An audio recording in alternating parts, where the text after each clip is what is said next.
Stacked UFC cards are becoming a bit like Joe Rogan's MMA knowledge. Beautiful myths from a simpler time.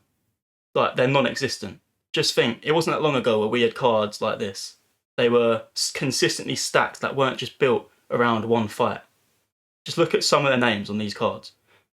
Like, during most of the 2010s, the UFC, they built cards like their lives depended on it, largely because they were in the growth phase, the phase of attracting as many eyes to the sport as possible.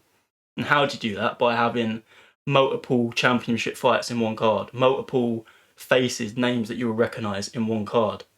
This was back when the prelims, they had future Hall of Famers, not future PFL champions.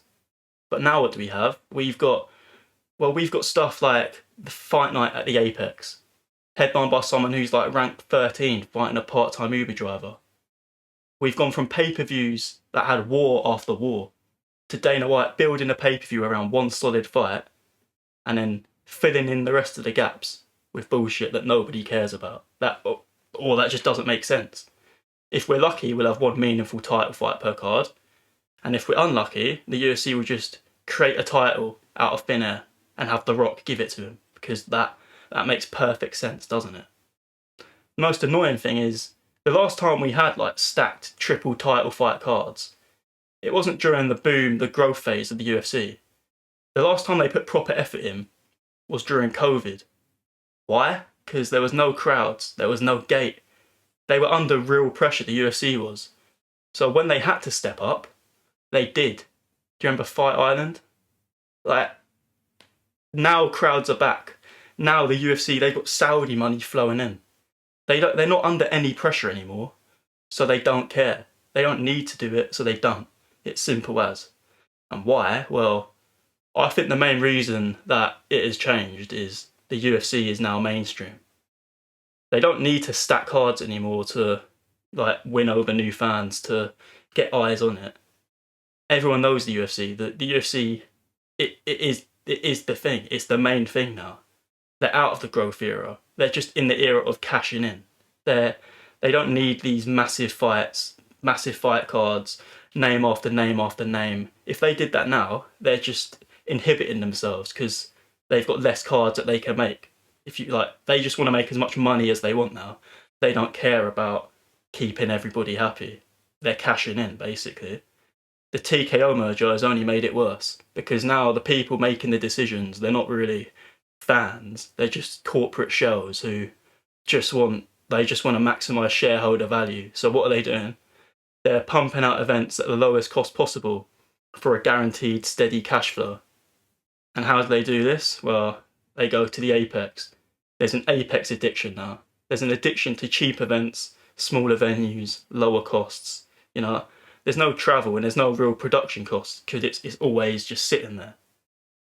Why is this? Because obviously they want to get better profit margins, but it leads to less fan interest. Crowds make fights. Crowds of real fans, not corporate geezers or the Nelk boys. Like, what do these guys know about the UFC? What do these guys care about the UFC? They're here because they're mates with Dana White. That's why they're here. Like, nobody cares. And with the Contender Series, it's just exacerbating the quantity over quality in the UFC now. The rosters are getting bigger. People are coming straight out of Contender Series. But most of these guys, they're not being signed to become the next McGregor or John Jones. Most of these guys are being signed to fill Apex cards, not headline pay-per-views. Obviously, there are exceptions like Sean O'Malley. But for the most part, Contender Series is just like a corporate assembly line. It's quantity over quality. And even the Sean O'Malley point. Think about how much he's been gifted so much from the UFC. I don't care what anybody says. He did not beat Piotr Jan. He shouldn't have fought Merab anyway. He shouldn't have got the rematch. He shouldn't have the title fight against Aljo in the first place because he didn't beat Jan. But obviously he's from the Contender Series. UFC want to build him up. No, just be more authentic. Don't do all these fakeness that the UFC are just so happy with doing these days. They just want to push people like Bo Nickel. The fans don't want it, so don't do it. Simple as. And are we gonna get any more stat cards? I don't know. Because why sell 3 title fights for $80?